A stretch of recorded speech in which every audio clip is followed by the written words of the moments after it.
Kinabit na nila ang kanilang in-order na clothesline. Meron na po kayong sampayan na ang daling ikabit. Sa kabilaan ng dulo, meron siyang hook na madaling makabit at madaling hihigpit. Gawa ito sa nylon, kaya matibay at kahit matambay sa init o ulan, araw man o gabi, matibay pa rin dahil nga gawa ito sa nylon. At yung hook naman ay gawa sa metal, kaya hindi basta-bastang matitibag. Pwede niyong ikabit kahit kahoy man o bakal sa loob at labas ng inyong bahay.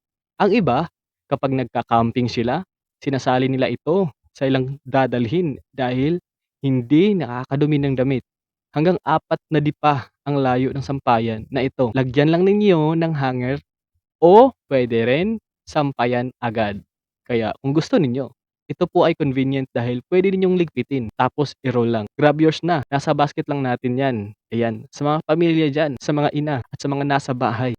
Ang kagandahan din dito, naku, napakamura guys. Talang kayang-kaya at sulit pa. Kaya kahit o-orderin nyo guys, ay napakasulit. Grab na. Kaya let's go.